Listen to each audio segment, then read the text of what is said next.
नमस्कार। मैं गिरिराज शर्मा, पत्रिका कीनोट सलोन में आप सबका स्वागत, खैर मकदम। आज के इस कीनोट सलोन में हमारे खास मेहमान हैं जफर भाई सरेशवाला। बातचीत को हम आगे बढ़ाएं उससे पहले मैं जफर भाई का संक्षिप्त परिचय आप सबको दे दूं। वैसे तो जफर साहब मैकेनिकल इंजीनियर हैं, लेकिन एक जाने माने कारोबारी भी हैं और मुस्लिम स्कॉलर हैं। मौलाना आजाद नेशनल उर्दू यूनिवर्सिटी के आप चांसलर हैं और तबलीगी जमात के ये सदस्य भी हैं। और सबसे बड़ी बात, राजनीति में भी इनका दखल है और प्रधानमंत्री नरेंद्र मोदी के भरोसेमंद लोगों में से आप एक हैं। और सबसे बड़ी बात जो इनके बारे में कही जाती है वो ये है कि आप अपनी बेबाकी और अपने कमिटमेंट के लिए जाने जाते हैं। जफर साहब, आपका इस कीनोट सलोन में बहुत बहुत स्वागत। पत्रिका परिवार की ओर से अभिनंदन। माह रमजान मुबारक। आप लोगों को भी सबको मुबारक, रमजान की मुबारक। तो रमजान से ही शुरू करते हैं अपन अपनी बात को। लॉकडाउन का ये दौर है और इस लॉकडाउन के दौर में पूरा महीना इबादत भी करनी है मुस्लिम समाज को और सरकार के दिशा निर्देशों को भी मानना है। तो ऐसे में इस लॉकडाउन के दौर में आप मुस्लिम समाज को क्या मैसेज देना चाहेंगे कि इबादत भी हो जाए और सरकार के दिशा निर्देश भी माने जाए? देखिए, रमजान का महीना या रमजान के महीने की जो इबादत है उसमें और सरकार की तरफ से जो हमें कहा जाता है या जो कहा गया है उसमें कोई कॉन्ट्रडिक्शन नहीं है। जैसे लॉकडाउन या सोशल डिस्टेंसिंग, तो ये तो एन इस्लाम है। इसलिए कि प्रॉफिट के जमाने में आपकी हदीस है, आपने ये कहा गया था कि जो कंटेंजियस डिजीज है, उस जमाने में प्लेग थी, तो कहा जहां प्लेग हो वहां जाना मत, और जहां अगर हो तो वहां से निकलना मत। तो बेसिकली लॉकडाउन है। और इस्लाम में तो ये है कि ये कहा गया कि प्याज खाकर मस्जिद में भी मत आओ, यानी कि किसी को तकलीफ नहीं पहुंचे। तो मैं समझता हूं कि ये लॉकडाउन के जमाने में जो हिदायतें सरकार की तरफ से हैं तो वो कोई कॉन्ट्रडिक्शन नहीं है। हम अपने घर में नमाज पढ़ें, बिल्कुल, इफ्तारी घर में करें, और मस्जिद में इफ्तार गरीब लोग आते थे, पहले ये होता था कि भाई लोग जमा होते थे, तो अब भाई मोहल्ले में जो फूड पैकेट जो तकसीम हो रहे हैं उसमें आप अपनी इफ्तारी भी तकसीम करवा दीजिए। तो मस्जिद में कोई जाने की जरूरत नहीं है, घर को अपनी इबादत गाह बनाओ। और सरकार की तरफ से जो अहकामात हैं वो हमारे फायदे के लिए हैं, तो हम उसको 100% वर्बैटिम उस पर हम चलें, उसमें कोई प्लस माइनस ना हो। जी अच्छा, अभी जैसे ये कोरोना एक बहुत ही नया नाम सुनने को मिला और इस कोरोना के दौर में ही 2-3 नाम और सुनने को मिले, मरकज, जमात, तबलीगी। अगर शायद ये कोरोना नहीं आता तो हो सकता है कि लोगों को जमात, तबलीगी और मरकज ये शब्द भी शायद पता नहीं चलते। चूंकि आपका ताल्लुक भी तबलीगी जमात से रहा है या कहीं ना कहीं है, तो आपसे बेहतर शायद ही कोई बता पाएगा कि आखिर ये जमात क्या है, कब से है और ये कैसे काम करती है। देखिए, तबलीग जमात जो है, मैं संक्षेप में बताऊंगा। तबलीग जमात 1920 में कायम हुई थी और एक बहुत बड़े स्कॉलर थे जो मौलाना साद हैं अभी, उनके ग्रेट ग्रैंडफादर थे मौलाना इलियास। उन्होंने 1920 में शुरू की थी। और एक्चुअली ये तबलीग जो है ना, मिसनॉमर है। तबलीग का मतलब ये होता है धर्म का प्रचार करना, लेकिन तबलीग जमात का वो काम ही नहीं। तबलीग जमात का मेन मकसद ये है कि एक मुसलमान अच्छा इंसान बन जाए। वो मेन उनका फंडामेंटल है कि भाई एक हस्बैंड है तो वो अच्छा हस्बैंड बन जाए, अगर पार्टनर है कारोबार में तो अच्छा पार्टनर बन जाए, अच्छा शहरी बन जाए, अच्छा इंसान बने। इसलिए मैं आपको और इस पर थोड़ी रोशनी इसलिए डालूंगा कि मौलाना साद साहब के जो ग्रैंडफादर थे मौलाना यूसुफ साहब, वो आजादी के वक्त वो तबलीग जमात के अमीर थे। उस जमाने में बात चल रही थी कि भाई पाकिस्तान यानी इस्लामी मुल्क होना चाहिए, है ना, कि भाई इस्लाम का एक मुल्क होना चाहिए। तो मौलाना यूसुफ साहब तब यूं कहते थे कि भाई अपने 2/6 के जिस्म पे तो इस्लाम ले आ, फिर मुल्क की सोचना। यानी 2/6 के जिस्म में इस्लाम लाने का मतलब यह है कि मैं झूठ से बचूं, मैं अपनी आंख का गलत इस्तेमाल से बचूं, गलत बोलने से बचूं, तो ये मेरा जो जिस्म है इसमें अगर मैं इस्लाम ले आता हूं तो मुझे मुल्क में इस्लाम लाने की जरूरत नहीं है। तो तबलीग जमात का मेन मकसद ये है, और उसका जो फाउंडेशन है कुरान की एक आयत पर है कि ये है कुरान की आयत कि तुम बेहतरीन बनाए गए हो, तुम बेहतरीन हो, और इसलिए हो कि तुम लोगों के नफे के लिए पैदा किए गए हो, और वो इसलिए कि तुम लोगों को अच्छाई की तरफ बुलाते हो और बुराई से रोकते हो। ये बेसिक फंडामेंटल है तबलीग जमात का। अच्छा, 70 आजादी भी को भी आज 70 साल हो गए। 70 साल से तबलीग का काम चल रहा है, दिल्ली में चल रहा है, दुनिया के 150 मुल्कों में है, आज भी चल रहा है। तो तबलीग जमात यानी यूं समझ लीजिए कि मैंने बहुत सारी जमात और बहुत सारी तंजीमों को देखा है, बहुत करीब से देखा है। इतनी एपॉलिटिकल कोई जमात मुसलमानों में नहीं है कि भाई जिसका सियासत से और हालात हाजिरा से कोई ताल्लुक नहीं। वो कहते हैं भाई तुम अच्छे इंसान बन जाओ, अगर अच्छे इंसान हो तो अच्छे डॉक्टर बनोगे, अच्छे डॉक्टर हो तो अच्छे मरीजों का इलाज करोगे, अच्छे पड़ोसी होगे। तो दीन ईमान की बात करने वाले लोग बस तबलीग जमात का। और इसीलिए हमारी, और मैं कहना चाहूंगा कि हमारी जो एजेंसीज हैं जितनी भी इस मुल्क की, हमारी रॉ है या आईबी है, मुल्कों में CIA है, FBI है, MI5 है, MI6 है, फ्रेंच एजेंसीज हैं, हर एक की निगाह में तबलीग जमात जो है वो बेजर जमात है। हमारे मिनिस्ट्री ऑफ होम अफेयर्स में उनका 70 साल का रिकॉर्ड है। हमेशा हमारी सरकार, और हमारी ये सरकार पहले की भी और अभी की भी सरकार, हमेशा ये समझती है कि भाई तबलीग जमात के जो लोग हैं ये अच्छे लोग हैं, अच्छा काम करते हैं, ये अच्छा काम करते हैं। अभी ये गलती हो गई, यानी जो अभी जो आ गई ये फोकस में, तो ये मौलाना साद साहब की गलती है। इसलिए कि हम लोगों ने भी, मैंने खुद और हमारे बहुत सारे और लोगों ने, जबकि अब बरसरे आम हुआ नहीं था ये कोरोना का, लेकिन मार्च के फर्स्ट वीक में या मेरे ख्याल से फरवरी के आखिर में ये उनको कहा था, एक फ्रेंडली एडवाइस दी थी कि भाई आपका सारा काम जो है उसमें लोग आते हैं, लोग जमा होते हैं, 365 दिन उनकी एक एक्सरसाइज होती है। कभी भाई साउथ ईस्ट एशिया के आए, कभी कनाडा के लोग आए, कभी तमिलनाडु के, गुजरात, वो आते जाते रहते हैं, और एनी गिवन टाइम उनके वहां 2,500-3 हजार लोग होते हैं जी। तो हमने ये कहा था कि देखिए हालात जो हैं चल रहे हैं, और जो खबरें आ रही हैं उससे ये है कि भाई अभी आप जो है अपने सारे प्रोग्राम मौकूफ कर दें। वो उस वक्त उनको समझ में नहीं आई। लेकिन मैं यहाँ एक और बात कहूंगा कि तबलीग जमात अभी पिछले 5 साल से 2 ग्रुप है, एक मौलाना साद साहब का ग्रुप है और एक मौलाना इब्राहिम देवला और मोहम्मद लाट है। वो 5 साल से अपना अलग करते हैं।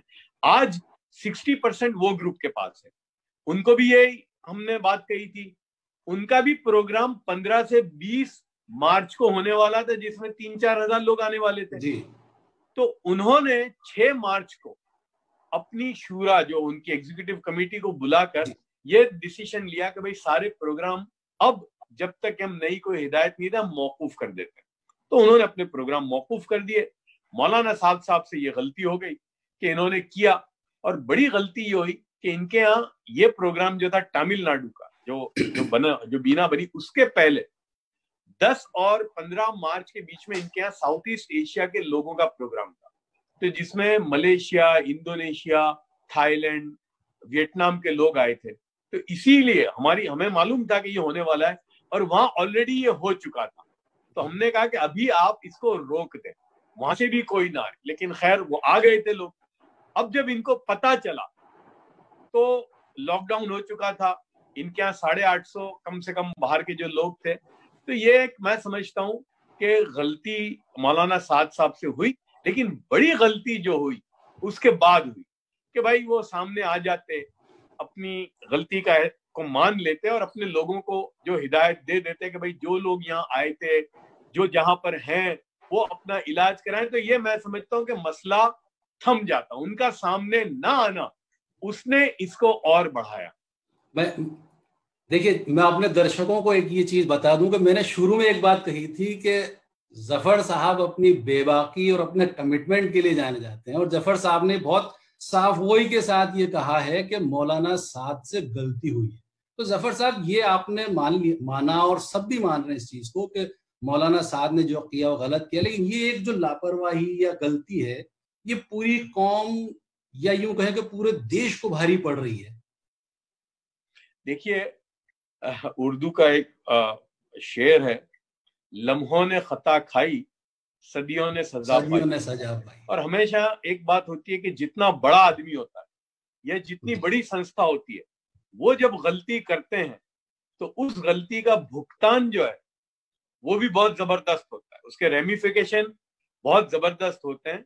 तो ये गलती, और मैंने कहा ना, बड़ी गलती बाद में हुई कि मौलाना अगर सामने आ जाते और लोगों को बता देते कि भाई जो जो जाए, तो ये मेरे ख्याल से वहीं, या वो 28 या 29 तारीख को भाई दिल्ली के प्रशासन को कहते देखो ये लोग हैं, इतने लोग हैं, ये फलां मुल्क के हैं, अब आप इसी को क्वारंटाइन बना दो।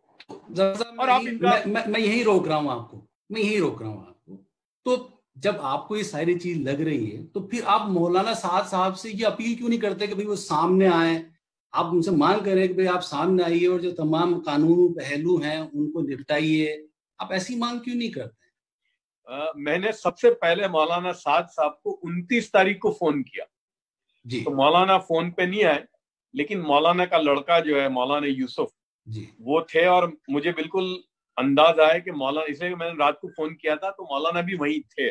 और मैंने एग्जैक्टली जो अभी आपको कहा, यही बात मैंने मौलाना यूसुफ को कही कि ठीक है, गलती हो गई, चलिए हम उसको, इज्तिहादी गलती बड़े बड़ों से हो जाती है, लेकिन अब मौलाना का सामने ना आना, यानी मौलाना को हेड ऑन आना चाहिए। भाई पुलिस क्या करती है, मैंने ये कहा, देखिए पुलिस क्या करती है या क्या, वो इश्यू नहीं है मेरे लिए, लीगल इलीगल की बात नहीं है। अब चूंकि आप अमीर हैं बिल्कुल, और आपके पीछे लाखों लोग चल रहे हैं exactly. तो अब मौलाना का सामने आना बेहद जरूरी है, और मौलाना को डायरेक्शन देने का वक्त है। इसलिए कि जो अमीर होता है ना, जो लीडर होता है, जिंदगी में एक आध बार मौका आता है लीडरशिप का रोल अदा करने का exactly. तो मैंने कहा ये वो वक्त है मौलाना के लिए कि मौलाना को अब सामने आना। लेकिन वो उस वक्त सुनी मेरी बात, लगातार मैं बात करता रहा, यानी मैंने 10 दिन तक मौलाना के, जो मौलाना अब्दुल अलीम जो उनके खास हैं, मौलाना अब्दुल्ला झांझी हैं, मैं उनको हर एक को कहता रहा। लास्ट जो मेरी बात हुई, जब उनके एक मौलाना ने मुझे कहा कि नहीं भाई, हमें तो ये राय दी गई है कि अभी हमें तो बुला जाने की कोई जरूरत नहीं है, तो मैंने कहा मौलाना, जो लोग आपको राय दे रहे हैं या जो मशवरा दे रहे हैं वो आपके दोस्त नहीं है, आपके दुश्मन है। बहुत बढ़िया। और मैं जो आपको कह रहा हूं, मैं आपका दोस्त हूं, इसलिए मैं ये राय दे रहा हूं आपको। तो यानी कि 10 दिन तक लगातार आप उनसे मांग करते रहे, बिल्कुल सीधी बात आपकी हो नहीं सकी उनसे, उनके नीचे जो लोग थे वही बातचीत। हाँ, मौलाना के बेटे से बात हुई, मतलब वो मौलाना का मेन है, खास है, मौलवी यूसुफ, जो मौलाना का बड़ा साहबजादा है। अच्छा, अभी सभी जानना चाहते हैं कि आखिर है कहाँ मौलाना साहब? हैं? आखिर है कहाँ मौलाना भाई साहब? दिल्ली में ही है, और तो कहाँ होंगे, दिल्ली के अलावा कहीं नहीं है। अभी हाल के 1-2 दिन में उन पे ईडी के छापे वगैरह पड़े हैं, तो आप मतलब किस रूप में आप देख रहे हैं इस चीज को? देखिए, यही तो है ना, वो ये मैं तब से कहता था कि मौलाना बोलते ना कई मरतबा, you have to nip it in the bud. यानी मौलाना साद अगर 29 तारीख को या 30 तारीख को सीधे पहुंच जाते पुलिस स्टेशन पे कि भाई ये है, वो तो जाहिर है अब आप आ ही नहीं रहे, तो वो तो फिर निकलता रहेगा, चीजें निकलती जाएंगी। जी जी जी। और लेकिन मैं आपको यहाँ एक बात कहना चाहता हूँ कि जो अभी ईडी वगैरह की जो चीजें आई हैं सामने, जी जी जी, अच्छा, मैं तो जब ये अलग हुए थे, तबलीग वाले 2 ग्रुप पड़े थे, तो मैं इनको जोड़ने में था, आखिर मेरी कोशिश थी कि जुड़े रहें। जी जी। लेकिन उस वक्त जो दूसरा जो ग्रुप था वो यूं कहते थे आपको पता नहीं है, बहुत सारी चीजें आपको नहीं मालूम, और वो उन्होंने बताई भी नहीं, मैं समझता था। लेकिन अब जो ईडी की और जो चीजें सामने आ रही हैं, और अब मैंने जो देखे, जो खुतूत, जो खत 2015 में मौलाना इब्राहिम देवला ने, मौलाना अहमद लाट ने, फारूक भाई जो बड़े तबलीगी थे, उन्होंने जो बातें 2015 में रेज की थी, तो मुझे लगता है कि वो सब चीजें अब सामने आ रही हैं। ये सारी बातें उन्होंने रेज की थी। और मैं आपको एक बात बताना चाहता हूं कि देखिए, तबलीग जमात के 100 साल की तारीख में कोई अमीर ऐसा नहीं आया कि जिस पर उंगली भी उठी हो। ये काम ऐसा है कि अगर किसी शख्स पे उंगली उठी सिर्फ, तो उसको दर बदर कर दिया गया। अच्छा। क्योंकि तबलीग का काम जो है ना वो it is about ultimate piety. आपने सफेद कपड़े पहने हैं, एक छोटा धब्बा भी बिल्कुल बर्दाश्त नहीं है। तो तबलीग की 100 साल की तारीख में, और मैंने अपने 40 साल में जो तबलीग से मेरा जो ताल्लुक रहा है, मैंने देखा है कि स्लाइट उंगली उठी बड़े बड़े लोगों पर, उनको तबलीग से वो दूर हो गए। क्योंकि यहां आदमी कौन आता है? जो दुनिया से हारा हुआ, सब चीजों से हारा हुआ है, यहां आता है। अगर यहाँ जरा भी 19-20 होगा तो यहां बर्दाश्त नहीं है। तो इसलिए मुझे लगता है कि वो जो उनकी बात थी जो दूसरे ग्रुप की, इन हाइंडसाइट अगर मैं देखूं तो वो सच्चे थे। अच्छा, इस बीच हालांकि हम बात भी कर चुके हैं, जोधपुर से ये सॉफ्टवेयर इंजीनियर है डॉक्टर नौशीन खिलजी, ये सवाल कर रही हैं, हालांकि आप पहले इसमें बता चुके हैं। इन्होंने सवाल किया है आपसे कि आज रमजान का पहला रोजा है, लॉकडाउन में रोजदारों के लिए क्या कदम उठाए जाएंगे, मूलभूत सुविधाओं का क्या होगा, आगे पूरा 1 महीना है। देखिए, मैं उनसे एक बात ये कहना चाहूंगा कि रमजान जो है और रोजा, ये भूखा और प्यासा रहने का नाम नहीं है। रमजान का महीना जो है गम ख्वारी का महीना है, सैक्रिफाइस का महीना है। सैक्रिफाइस का महीना है। तो जो सैक्रिफाइस आए हम उसको उठाएं, वो भी आपके रोजे में गिना जाएगा। बहुत बढ़िया। चलिए, ये तो चीज अपनी जमात और इसके बारे में बात हुई, और ये आपने माना भी कि ये गलती हुई और इस गलती का खामियाजा पूरी कौम को उठाना पड़ा। लेकिन इन सब के बीच आम जो मुसलमान है उसमें एक ये धारणा बनती जा रही है कि सरकार हो या उससे जुड़े सियासी दल हो, उनके निशाने पर मुस्लिम समाज ही है। कितना आप इस बात से कितना इत्तेफाक रखते हैं? देखिए, ये जो तबलीग जमात का जो एपिसोड हुआ है, और आप तो मीडिया के लोग हैं, आप मुझे बताइए कि ये इश्यू जो है तबलीग जमात का प्लेटर में दिया, मुझे बताइए कि कौन सा एडिटर होगा अखबार का या न्यूज चैनल का कि जिसको ऐसी जबरदस्त गरमा गरम इश्यू मिले और उसको वो इस्तेमाल ना करे। तो भाई इश्यू तो आपने दिया। बहुत बड़ी गलती जो हुई उसको खामियाजा तो भुगतना पड़े। अच्छा, फिर आपको मौका था, अमेंड करने के मौके आए आपके पास, मौके थे, लेकिन आपने नहीं किए। तो मीडिया जो है भाई, देखो उनकी तो टीआरपी है, वो चलाएगी। लेकिन मैं आपको एक बात बताऊं कि हाँ, इसमें बहुत सारी चीजें हुई, लेकिन मैं आपको सरकार का बताऊं कि जो अब तो बरसरे आम है कि भाई 28 या 29 तारीख की रात को हमारे जो नेशनल सिक्योरिटी एडवाइजर हैं वो गए थे मरकज निजामुद्दीन। आप भी शायद साथ थे। हाँ, तो मैं ये बात मैंने कही मौलाना साद के बेटे से कि यार आप सोचो कि नेशनल सिक्योरिटी एडवाइजर जब आपके पास आते हैं, मतलब सरकार चाहती है अभी भी कि मसला डिफ्यूज हो जाए। वो सरकार वरना क्यों आते भाई? एनएसए किसके पास गए? यानी आपके मकाम को, तबलीग जमात की एक जो फैलावे को देखकर उन्होंने, और चूंकि तबलीग जमात के बारे में जो व्यू है सरकार का, उसको देखते हुए वो आए आपके पास, तो कम से कम आप उनकी तो कदर कीजिए। जी।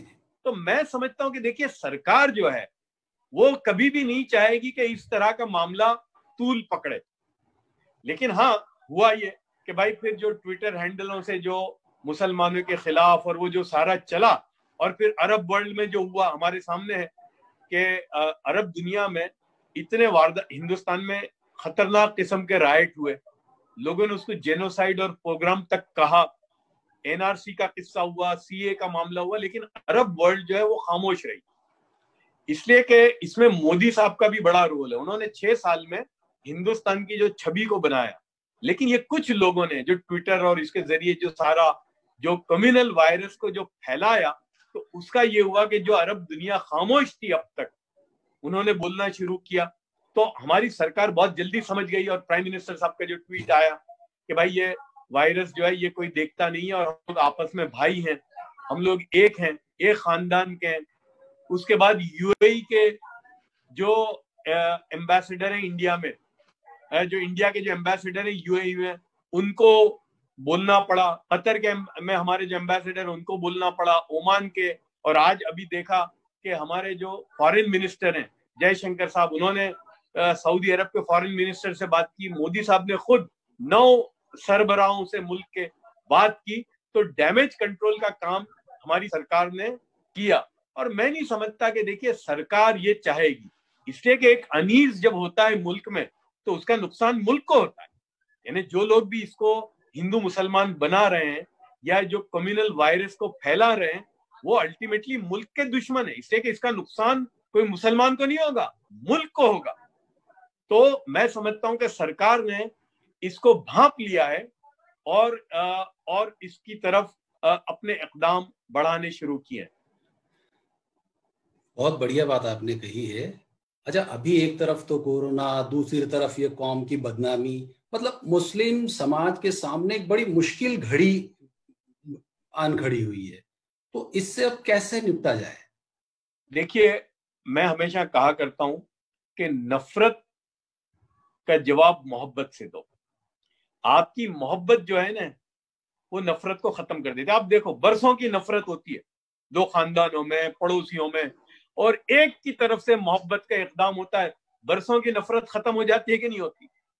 तो मैं मुसलमानों को ये कहूंगा कि प्रॉफिट की जो हदीस है उस पर अमल करें। प्रॉफिट ने ये कहा, तुम उनसे जोड़ो जो तुमसे तोड़ें, और तुम उनके साथ अच्छाई का मामला करो जो तुम्हारे साथ बुराई का मामला करो। तो मुसलमानों को मैं ये हिदायत दूंगा कि देखिए, कुछ तो ना समझी है, इसलिए कि कुछ बेचारे जो लोग हैं आपके साथ जो बर्ताव करते हैं, उनको मालूम नहीं है, वो मीडिया या उसमें आ गए।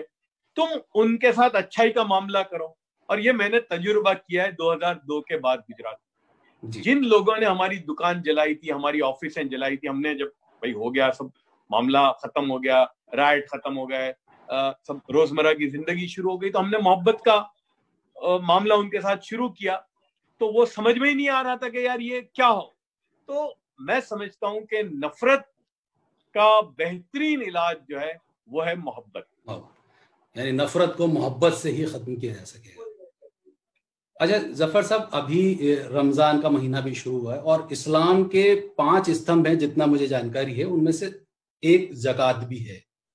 और इस महीने में ज़कात का काफी महत्व है। और अभी चूंकि लॉकडाउन भी है, न कोई आ सकता है न कोई जा सकता है, तो मतलब ज़कात कैसे अदा की जाएगी या कैसे ली जाएगी? क्या डिजिटल पेमेंट भी हो सकता है इसमें? डिजिटल भी ज़कात अदा की जा सकती है? हाँ, देखिए, ज़कात का और मैं एक बात और बताना चाहता हूँ कि इस्लाम में चैरिटी का बहुत ही महत्व है, बहुत। ये जो है ज़कात, ये तो कंपलसरी है, एक कंपल्शन में है। और बिल्कुल, और ज़कात का ये है कि ज़कात देने वाला खुद जाए, तलाश करे बस्तियों में जो गरीब हैं, कौन है, उनको तलाश करके जाकर दे उनको। और बिल्कुल डिजिटल से आप दे सकते हैं, हाथों में जाके दे सकते हैं, बस्तियों में दे सकते हैं। और मैं ये समझता हूं, लार्जर एक बात कहता हूं कि अगर मुसलमान सही मानों में हिंदुस्तान में अगर अपनी ज़कात निकाले, तो मैं ये कह सकता हूं कि मुल्क में कोई गरीब नहीं रहेगा। ज़कात असल में पूरी निकलती नहीं है। तो मैं ये कहूंगा कि भाई देखो, लॉकडाउन का जमाना है और ये हालात हैं बहुत सारे। आज है ना, हम अपने दस्तरखान पे या अपने टेबल पर जब इफ्तारी कर रहे होंगे तो हमारी 2-3 किस्म की वानगियां होंगी, लेकिन उस वक्त हम सोचें कि करोड़ों हिंदुस्तानी ऐसे होंगे जो एक सूखी रोटी को तरस रहे होंगे। तो हम उनका ख्याल करें, और ये मेन मकसद है रमजान का। तो हम ज़कात, सदका, खैरात, जितने किस्म की चैरिटी है, इसको बढ़ाएं। इसलिए कि मैंने एक बात, मेरे वालिद मुझे हमेशा कहा करते थे कि मियाँ, जिंदगी में कोई खिलाकर गरीब नहीं हुआ है, खाकर गरीब हुए हैं लोग, लेकिन खिलाकर आज तक दुनिया में कोई गरीब नहीं हुआ। देकर कोई गरीब नहीं हुआ, लेकर हुआ है गरीब, देकर नहीं हुआ है। तो हम देने वाला और खिलाने वाला जो दीन है वो दुनिया में हम फैलाएं। मतलब डिजिटल से ये पॉसिबल है। अच्छा, ये भी हो सकता है कि अभी ज़कात का हिस्सा निकाल कर रख दिया जाए और जब लॉकडाउन टूटे तब उसके बाद जहां भी आपको जाना हो वहां जाके आप कर सकते हैं? बिल्कुल, तब भी कर सकते हैं। अभी आप साइड में कर दें भाई। जैसा आज मुझे किसी ने पूछा, कोई कुछ लोग चलाते हैं भाई फूड खाने को तकसीम करते हैं। तो मैंने कहा भाई देखो मैं आप यहाँ, तो उन्होंने कहा आप कितने देंगे, फिर हम ले लेंगे आपसे आकर। तो ये भी हम कर सकते हैं कि भाई हम प्लेज कर दें कि भाई इतने हम पहुंचाएंगे फलां जगह पर या फलां को, इतने हम पहुंचाएंगे, और जब हालात ठीक हो तो जाकर खुद पहुंचा दे, या डिजिटल या जिस तरीके से। लेकिन असल है देना, देना असल है। अच्छा, अभी बातचीत के बीच में एक इलेक्ट्रॉनिक मीडिया का भी जिक्र आया था, तो उसी से मैं ये जानना चाह रहा था कि अभी वो तमाम चीजें हैं कि कौम भुगत रही है तमाम बातों को, लेकिन मुस्लिम समाज ये भी मानता है कि जो सो कॉल्ड मौलाना हैं जो टीवी डिबेट्स में दिखते हैं और अक्सर वो पता नहीं क्या क्या उनकी बयानबाजियां होती रहती हैं, तो आम मुसलमान का ये मानना है कि इनकी वजह से भी कौम को नुकसान हो रहा है। बिल्कुल, ये कैरिकेचर आप मीडिया वालों ने बना दिया है।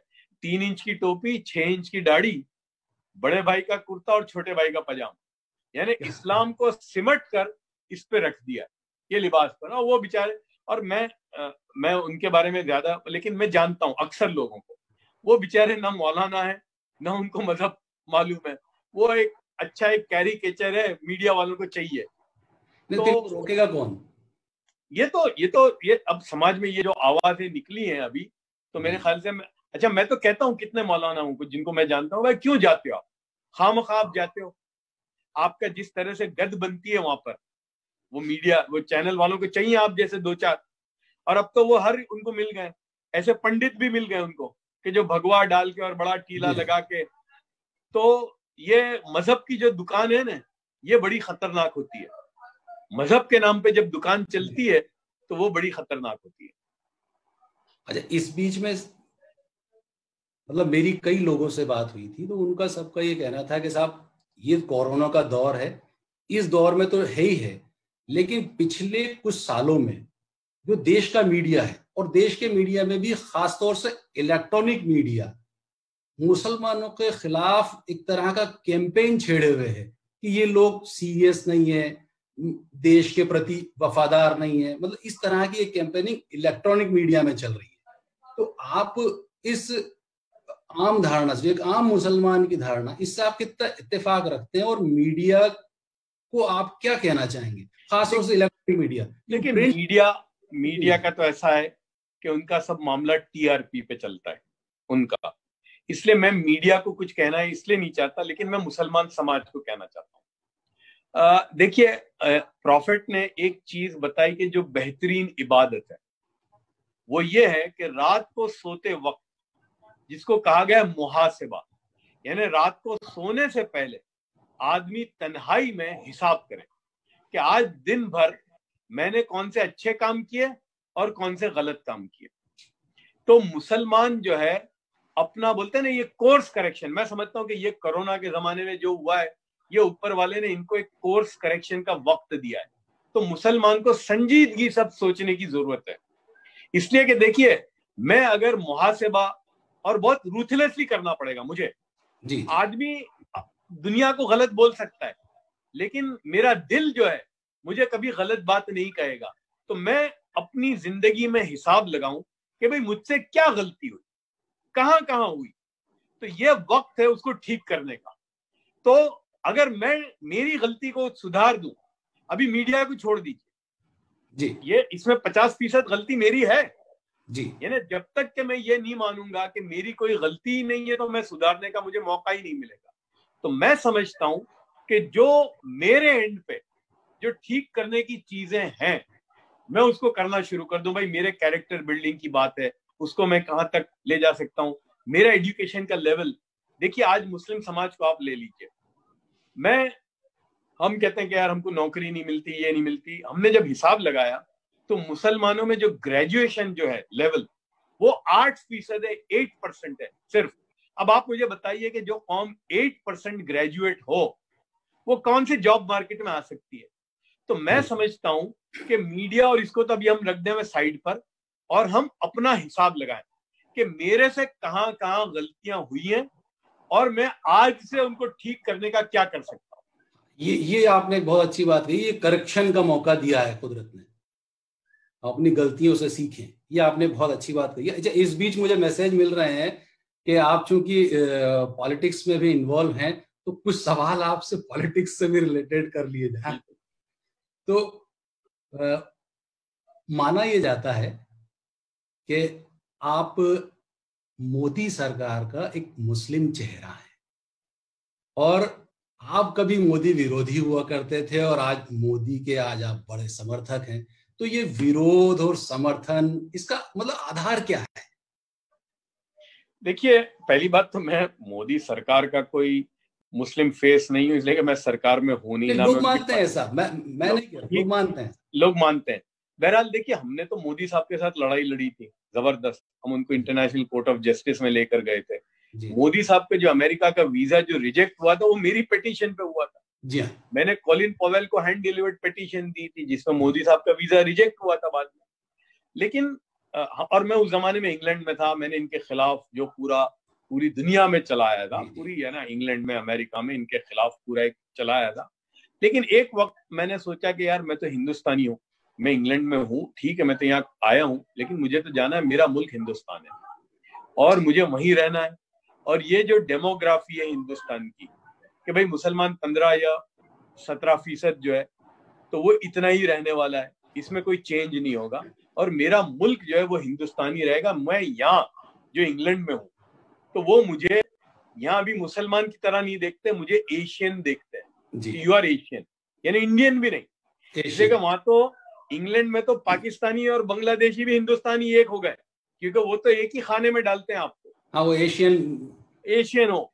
तो मैं हिंदुस्तानी हूँ और मुझे अपने मुल्क में वापस जाना है। तो मेरे दिमाग में ये आया कि भाई ठीक है, ये लड़ाई लड़ी हमने मोदी साहब के साथ, कब तक लड़ेंगे आखिर? भाई चलो बैठ के बात करते हैं, भाई क्या मसला है इनका। तो हमने सोचा भाई छोटे मोटे से क्यों बात करें, हिंदू हृदय सम्राट से ही बात करें, और वो मोदी साहब के अलावा कोई था ही नहीं। तो वो वहां से एक चीज बनती गई, और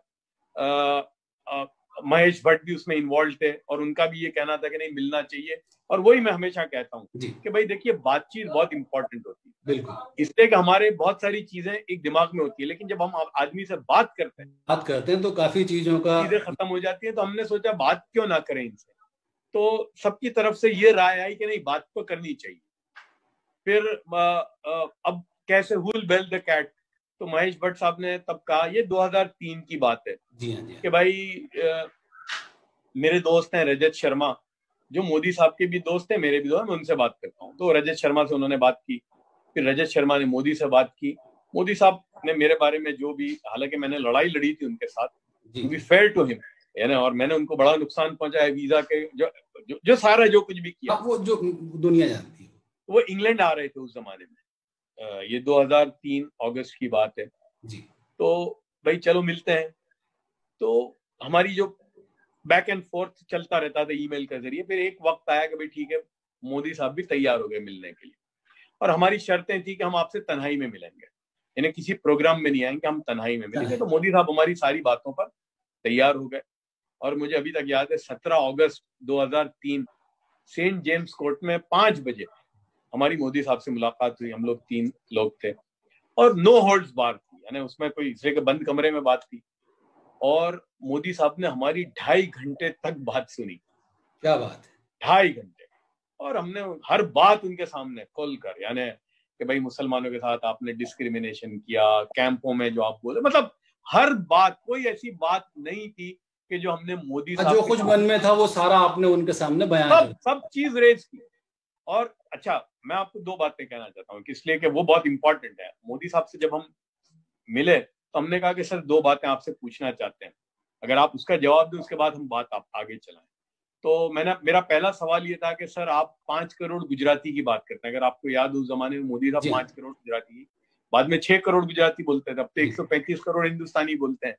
तो मोदी साहब तब 5 करोड़ गुजरातियों की बात करते थे। तो मेरा पहला सवाल ये था कि सर आप 5 करोड़ गुजरातियों की जो बात करते हैं, तो वो 5 करोड़ में हम 50 लाख हैं या नहीं है, मुसलमान।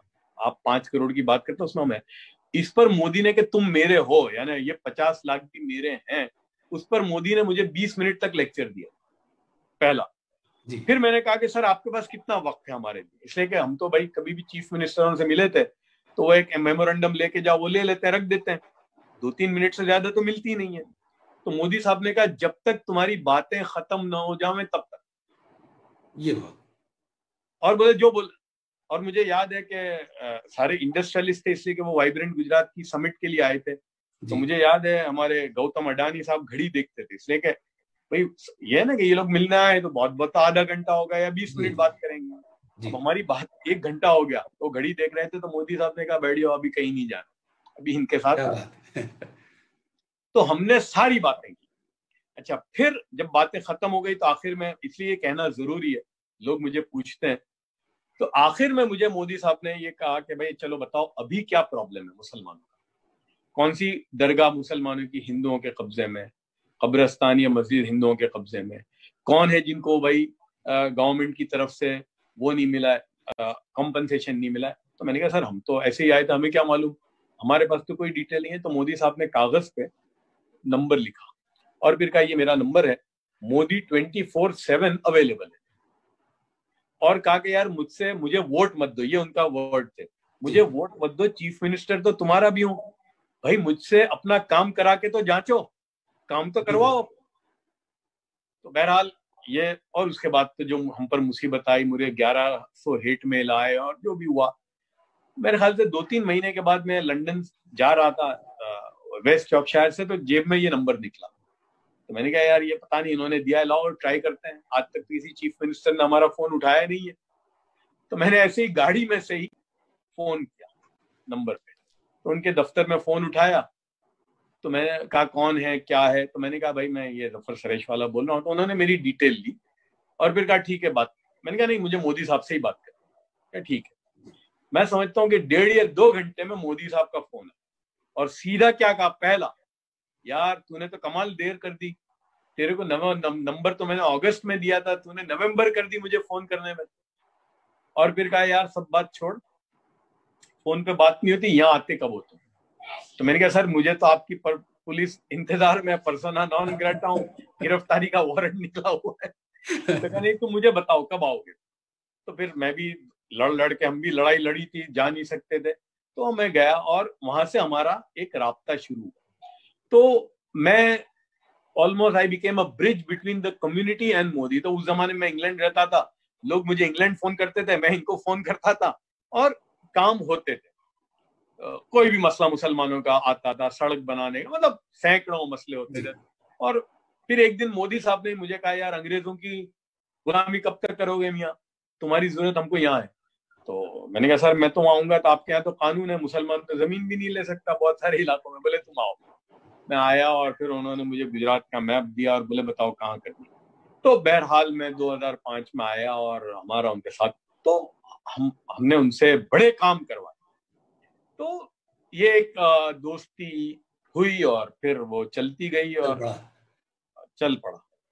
अच्छा, एक सवाल गुजरात से रिलेटेड ये है कि जब अहमदाबाद में अमेरिका के राष्ट्रपति डोनाल्ड ट्रंप का एक नमस्ते ट्रंप कार्यक्रम का आयोजन हुआ था, तो उस वक्त कांग्रेस के जो लीडर हैं राहुल गांधी, उन्होंने एक बात कही थी और ट्वीट भी किया था कि चाइना से जो लोग आ रहे हैं उनकी जांच होना चाहिए। तो उस वक्त क्या है कि उनकी बात को सीरियसली नहीं लिया गया, सिर्फ इसलिए कि ये बात एक किसी कांग्रेस के नेता ने कही थी। नहीं देखिए, मोदी साहब ऐसा नहीं है, लेकिन वो उन गवर्नमेंट का आइडिया ही नहीं था उस जमाने, इसलिए कि गवर्नमेंट, और ये इसीलिए जो तबलीग जमात के जो लोग आए, ये तो आए मार्च में, ये मार्च की 10-12 तारीख को आए, तो तब इतना सीरियसनेस नहीं थी दुनिया में। वरना ये जो 1600 या 1700 जो आए, मलेशिया, इंडोनेशिया, जो तबलीगी मरकज में जो सारा जहां से हुआ, तो उस वक्त तक मेरे ख्याल से 10 या 12 मार्च तक कोई इस किस्म की वो नहीं हो रही थी। और कुछ मैं यही टोकना चाहूंगा आपको, राहुल गांधी ने 12 फरवरी, मुझे अच्छे से याद है, उस वक्त इंडिया में भले नहा रहा था, लेकिन बाहर के मुल्कों के अंदर ये कोरोना का चल पड़ा था और काफी हालात खराब हो चुके थे, और उस वक्त उनका ये ट्वीट आया। हाँ, ये राहुल गांधी का ट्वीट मुझे याद है, 12 फरवरी का, और उसमें उन्होंने लिखा था सुनामी आएगी। जी हाँ। तो अब ऐसा होता है नहीं कि भाई सरकार में, मैंने देखा है कि हम भी मोदी साहब को 10 चीजें बोलते थे, जरूरी नहीं, उनका भी एक अपना सिस्टम होता है, या वो उस वक्त, लेकिन बाद में जब जब इनको समझ में आई तो इन्होंने जो लॉकडाउन और जो सारा जो बाद में किया, तो आई थिंक ये एक, लेकिन अब ये है पहले किया होता, ये बहुत इसमें बहुत डिफिकल्ट है। तब हमने कर दिया होता, ये होता जैसे मौलाना साद साहब का, वो नहीं होता। यानी आप बहुत डिफिकल्ट है उसको मेजर करना। देखिए अपन सवाल बदलते हैं, अपन इस अहमदाबाद में जहां पर ये नमस्ते ट्रंप कार्यक्रम हुआ था उस मोटेरा स्टेडियम के आसपास, अभी अगर हम देखें वहां के हालात, तो सबसे ज्यादा कोरोना प्रभावित उसी इलाके में मिल रहे हैं। अहमदाबाद हो चुकी थी, अब ये या तो इंटेलिजेंस फेलियर है या सरकार ने सीरियसली नहीं लिया। और जब ट्रंप चले गए हिंदुस्तान से अमेरिका, जब वो लौट गए, उसके बाद फिर ये कहा गया कि हाँ साहब कोरोना आ गया है।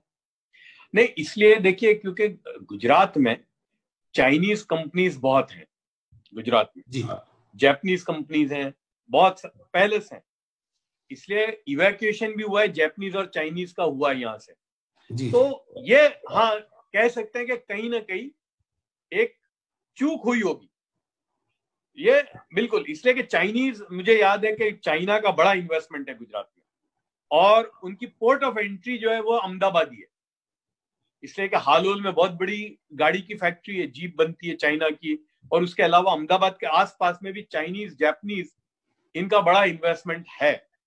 तो वो एक गलती हो सकती है, अब वो किसी से भी हो सकती है। इसीलिए मैंने मौलाना साद का भी गलती कहा कि भाई मौलाना साद साहब की ये गलती है, वो लेकिन फर्क ये है कि हमारी सरकार ने उसके बाद इकदाम शुरू कर दिया।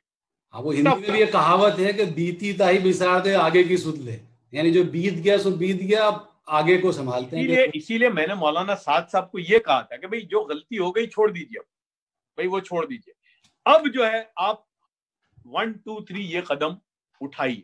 तो मैं समझता हूं कि हमारी सरकार ने उसके बाद जो लॉकडाउन का और वो जो भी जो एकदम जो किया, जो टेस्टिंग का जो बिल्कुल एकदम इन्होंने जो काम शुरू किया जो हॉस्पिटल्स के साथ, तो मैं समझता हूं कि वो कंटेन करने में उन्होंने काफी, सरकार की जो बाद के जो जितने भी स्टेप्स हैं वो बहुत ही सराहनीय है कि आपको उसका उनको इन्हें वो देना पड़ेगा। सवाल तो वैसे मेरे पास काफी आ रहे हैं, लेकिन इस बीच में ये टॉक से मसीउज़्ज़मा साहब हैं, ये एक सवाल इन्होंने भेजा है आपके लिए मुझे। केंद्र सरकार ने मुस्लिमों से संबंधित कई कानूनों में बदलाव किया है। आम मुस्लिम मानते हैं कि उनके धार्मिक मामलों में सरकार जबरन दखलंदाजी कर रही है, ये सही है या कोई गलतफहमी? आप बताएं, आपको क्या सही लगता है? देखिए, मैं 6 साल से देख रहा हूं सरकार को, तो जैसे लोग कहेंगे भाई 370 कि भाई ये कश्मीर एक मुस्लिम मेजॉरिटी स्टेट में, लेकिन अगर जो आदमी पढ़ा लिखा है और जो जानता है, यानी ये आर्टिकल 370 जो है ना, एक ठूंठा कहते हैं ना, तो सिगरेट का वही रह गया था, उसमें कुछ था ही नहीं। पिछली सरकारों ने वो 370 को ऐसा कर दिया था कि वो कुछ था ही नहीं। इन्होंने आकर, यानी कहते हैं ना सिंबलिज्म, वो सिंबल रखा था, इन्होंने कहा नहीं सिंबल भी छोड़ दो। और ये हमारी मोदी साहब से बात हुई थी, तो मुझे उन्होंने एक सवाल पूछा कि चलो मुझे एक बात बताओ तुम, ये आर्टिकल 370 जो है, इससे एक आम कश्मीरी को क्या फायदा हुआ, आप मुझे बता दो। आम कश्मीरी को, ये चंद फैमिली की बात नहीं करता मैं, तो मैं नहीं समझता कि आर्टिकल 370 जो है इससे कोई ये मुसलमानों का है, ये एक पॉलिटिकल, उनका एक पॉलिटिकल गैम्बल है। लेकिन उससे पहले भी आर्टिकल 370 में कुछ रहा ही नहीं था।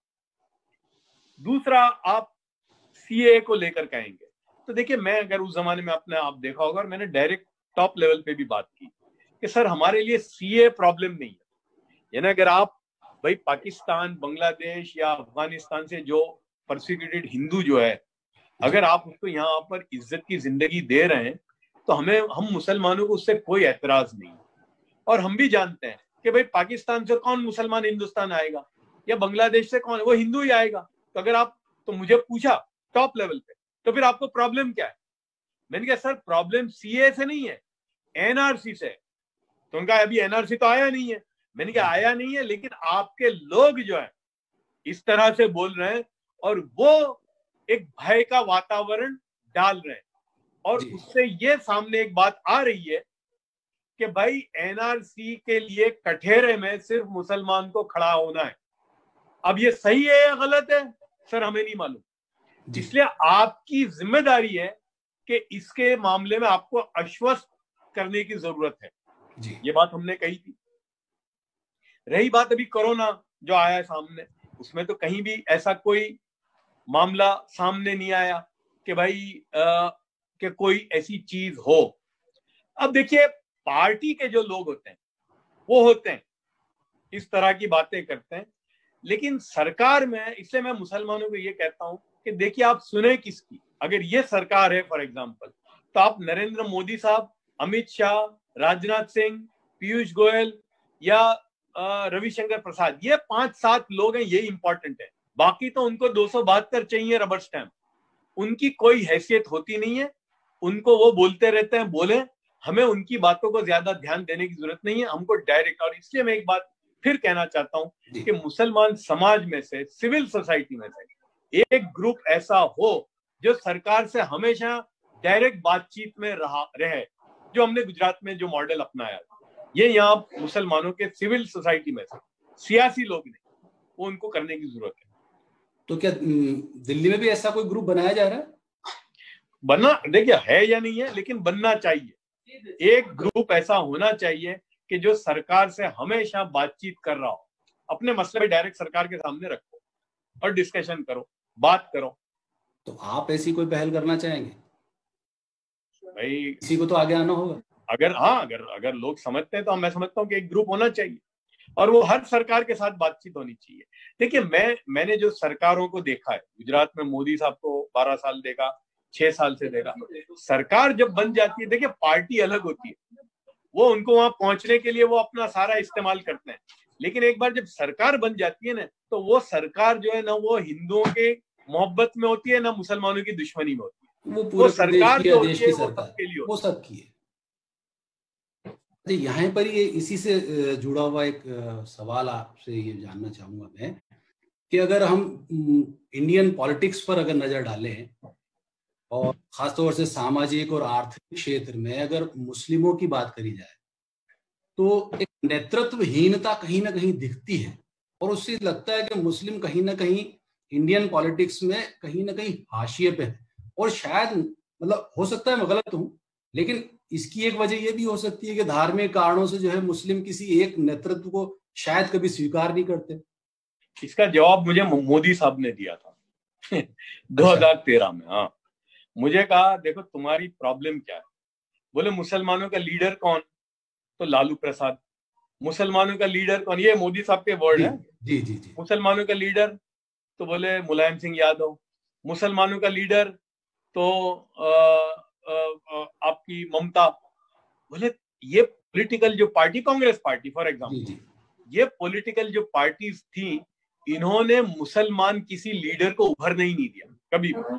उनको सिर्फ एक रबर स्टैम्प बना के रखा।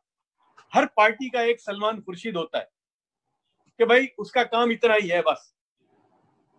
तो ये तो आजादी के बाद से चला है कि मुस्लिम लीडरशिप को इन्होंने उभरने ही नहीं दिया। यानी मुलायम सिंह यादव तो उन्होंने एक आजम खान बना दिया। लालू प्रसाद ने अपना एक है, उनके कोई जो एक दो होते थे। कांग्रेस पार्टी कभी गुलाम नबी आजाद, कभी ये, यानी वो सिर्फ उनको एक वो बना के रखा था मुस्लिम लीडरशिप। तो इसलिए मेरा मानना है कि मुस्लिम लीडरशिप अगर उभरेगी तो ये मुस्लिम नाम से नहीं होगी, इसलिए कि ये मुस्लिम लीडरशिप नाम जो है ना, यही गलत है। आप मुझे एक बात बताओ, मौलाना आजाद जो थे, उनको किसी ने कहा कि वो मुस्लिम लीडर हैं? वो कहीं से भी इलेक्शन खड़े हो जाते थे। रफी अहमद किदवाई। तो अब जो है ऐसा आदमी हो जो खड़ा हो, हिंदुओं में भी इतना ही मकबूल हो जितना मुसलमानों में। ये मुस्लिम लीडरशिप वाला जो है ना, ये नहीं चलेगा आने वाली सियासत। आपको हर एक में मकबूल होना पड़ेगा। मतलब नेतृत्वहीनता तो है, ये आप है। बिल्कुल, आपकी बात बिल्कुल सही है कि मुस्लिम धार्मिक वजह से है। धार्मिक वजह भी एक है देखिए, इस्लाम धर्म ने कभी नहीं रोका भाई किसी को सियासत में जाने के लिए। और ये एक ये चला पहले से कि भाई ये मौलानाओं को ही बुला लेते थे। हमारे सियासी लोग 50 साल से, मैंने तो 30 साल से मैं देख रहा हूँ कि वही एक टिपिकल वही 6 इंच की दाढ़ी 3 इंच की टोपी वाला जो है भाई, वही यानी मुसलमानों से।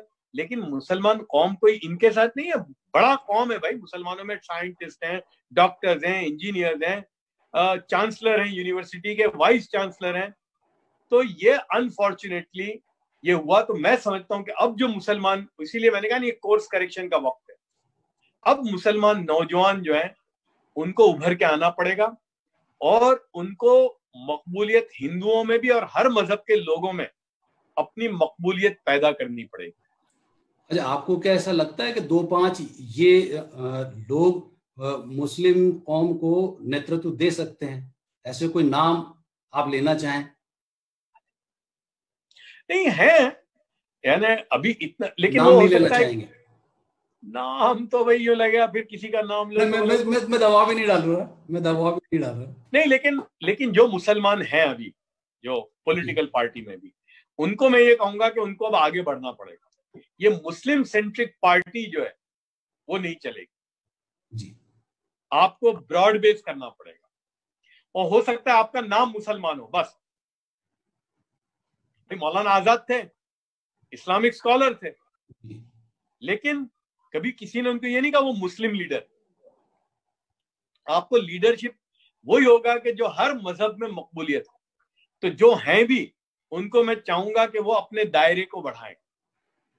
तो यही कि मौजूदा लीडरशिप के लिए युवाओं को ही खासतौर से आगे आना होगा। बिल्कुल, उनको ही आना पड़ेगा, नई खेप को आना पड़ेगा।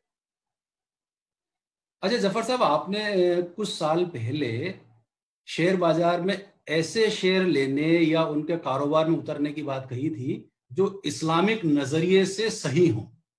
और आज के हालात में क्या है कि शेयर बाजार जो है बहुत निचले स्तर पर आ गया है। तो इस समय में मुस्लिम शेयर बाजार में हाथ आजमाए तो कैसा रहेगा? बिल्कुल, देखिए इन्वेस्टमेंट जो है जहां भी, उसमें तो रहना ही पड़ेगा। और ये स्टॉक मार्केट का इन्वेस्टमेंट सबसे आसान है अब तो मैंने जो बात की थी उसमें तो अब तो बहुत आसान हो गया। पहले तो भाई कम से कम 100 शेयर लेने पड़ते थे, अब तो आप एक ही शेयर ले सकते हो। अब डीमैट अकाउंट आ गए कि इलेक्ट्रॉनिकली आपका। तो मुसलमानों को निवेश का जो बाजार है, इन्वेस्टमेंट, उसमें भी अब आने की जरूरत है। इसलिए कि अगर आप मुल्क की इकोनॉमिक ग्रोथ के हिस्सेदार नहीं बनोगे तो आप पीछे रह जाओगे। यानी मुल्क की इकोनॉमिक ग्रोथ में हिस्सेदार बनना ही होगा, बनना पड़ेगा। ये एक जरिया हो सकता है। बिल्कुल। अच्छा, अभी चूंकि कोरोना जैसी महामारी पूरी दुनिया में है और आर्थिक विश्लेषक ये मान रहे हैं कि दुनिया में एक बड़ा स्लो डाउन आ सकता है, देश और दुनिया की अर्थव्यवस्था पूरी तरह से दांव पर लग चुकी है।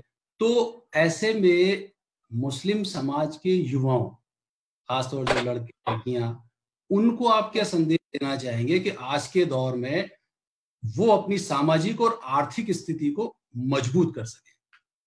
देखिए, एक तो मैं हमेशा कहूंगा कि तालीम के मैदान में बिल्कुल आपको आगे आना पड़ेगा। बिल्कुल, एजुकेशन, क्योंकि एजुकेशन से ही फिर इकोनॉमिक रास्ते भी खुलते हैं। और सेविंग, अब आपको सेविंग पे ज्यादा जाना पड़ेगा, इसलिए कि जो हालात अभी आए हैं कि भाई 10 दिन 1 महीने से बंद है, तो रोजाना बोलते हैं ना बचा बचा कर, और वो सेविंग को इन्वेस्टमेंट के रास्ते में सेविंग को इन्वेस्टमेंट के रास्ते से पार्क करें और अपॉर्चुनिटीज खुलेंगी। देखिए, कभी दुनिया खत्म नहीं हो जाती। वर्ल्ड वॉर 1 हुई, वर्ल्ड वॉर 2 हुई, ग्रेट डिप्रेशन आया, इससे पहले 2008 में जबरदस्त। तो कभी दुनिया रुकती नहीं है। अगर एक रास्ता बंद होता है तो 10 खुलते हैं, अपॉर्चुनिटीज खुलेंगी। इसलिए कि ये जो कोरोना का जो मामला है, मुझे लगता है कि हिंदुस्तान के लिए कई अपॉर्चुनिटीज खुलेंगी। इसलिए कि अब वेस्ट जो है चाइना की तरफ जो था अपना, वो चाइना से हटकर हिंदुस्तान की तरफ इन्वेस्टमेंट में आएगा। इसलिए कि हमारे पास एक इंफ्रास्ट्रक्चर तो है ही इन्वेस्टमेंट का। तो मैं समझता हूं कि कहां से अपॉर्चुनिटी खुलेंगी अंदाजा लगाना मुश्किल है, लेकिन अपॉर्चुनिटीज आएंगी। लेकिन अपॉर्चुनिटी में कौन आएगा भाई? जो पढ़ा लिखा होगा, जो पढ़ा लिखा होगा, जो तैयार होगा।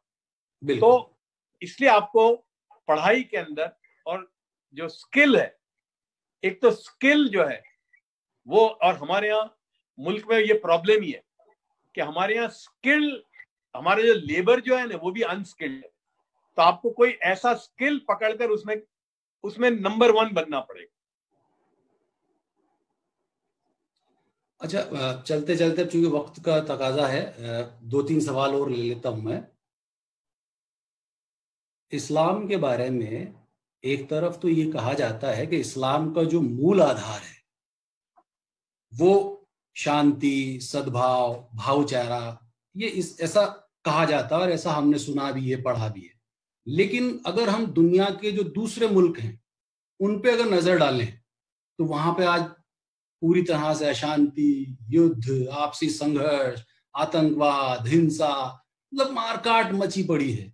मतलब जब इस्लाम का अगर इस तरह का कहना है, मूल आधार ये है, तो फिर क्यों उन इस्लामिक कंट्रीज में जिंदगी की जो राह है वो इतनी कठिन हो गई है? ऐसा क्यों? देखिए, ये जो मामला है, ये ज्यादातर जो बहुत सारे इस्लामी मुल्कों में नहीं है। ये एक खित्ता जो है, इराक, ईरान, इराक, सीरिया और ये जॉर्डन के साथ जो लगा हुआ है, जी जी जी, वहां है। और ये कई सालों से है और उसमें ताकतें हैं, जो वेस्टर्न पावर है उनका भी इंटरेस्ट है। जैसा अफगानिस्तान में उनका एक इंटरेस्ट था वहां पर, तो वो अपने इंटरेस्ट को बढ़ावा देने के लिए वो इस किस्म की चीजों को पैदा करते हैं। इसलिए आईसिस, अब आप देखिए कि ये आईसिस कहां से आया, कैसे आया, किसी को मालूम ही नहीं है। आईसिस जो है ये वेस्टर्न पावर का क्रिएशन है। इसलिए कि अफगानिस्तान में जिहादी कहां से आए भाई? जब ये अमेरिका को लड़ाई लड़नी थी रशिया के सामने, तो इनको मुफ्त में फुट सोल्जर चाहिए थे।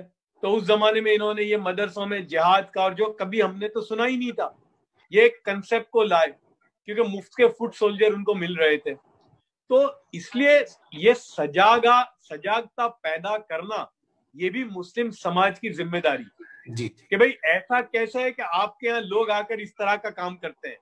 तो इसलिए ये मुस्लिम समाज को बहुत सजाग रहने की जरूरत है और इस्लाम का जो असल मकसद है उसको ज्यादा फैलाने की जरूरत है।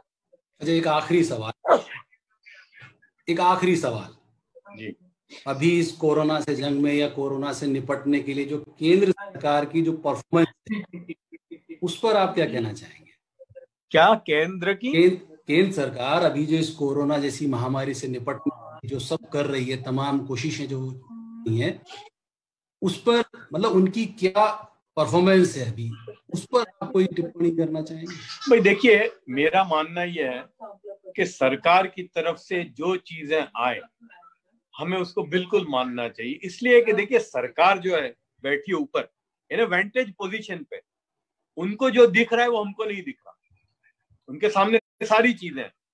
और मैं नहीं समझता कि कोई सरकार ऐसा कोई काम करेगी कि जो लोगों को तकलीफ, कभी करेगी नहीं। सरकार कोशिश करेगी कि भाई लोगों की तकलीफ राहत में कैसे बदल जाए। हो सकता है कि उसमें कोई उनके इक़दाम में कोई गलती हो सकती है। तो मैं समझता हूं कि मैं इसलिए कहता हूं कि भाई सरकार हमें जो हिदायत दे, लॉकडाउन को लेकर, सोशल डिस्टेंसिंग को लेकर, या जिस चीज में भी, भाई अपने टेस्टिंग के मामले में भी, तो हमें उसको पूरी तरह से मानना चाहिए।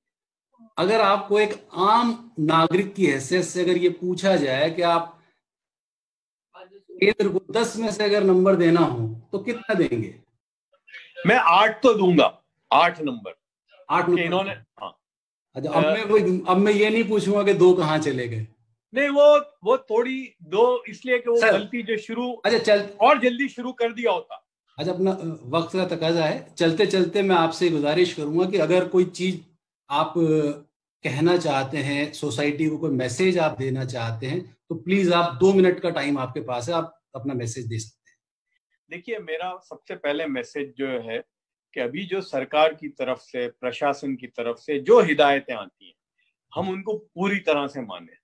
अपनी अकल ना चलाएं, इसलिए कि देखिए वो अकलमंद लोग हैं, ऊपर बैठे हैं, उनको दिखता है, उनको कल दिख रहा है, उनको वो चीजें नजर आती हैं जो हमारे सामने नहीं है। तो हम उनको सपोर्ट करें इसमें, एक सरकार का पूरा, दूसरा प्रशासन में भाई जो कोरोना वॉरियर्स जिसको हम कहते हैं, कि भाई जो डॉक्टर हैं, जो नर्सेज हैं, पुलिस है, हो सकता है कभी क्या है कि उनके ऊपर इतना प्रेशर होता है ना, हम लोगों की भी, जिसको हमारी जुबान में हम कहते हैं छटक जाती है, यानी एकदम पैमाना छलक जाता है।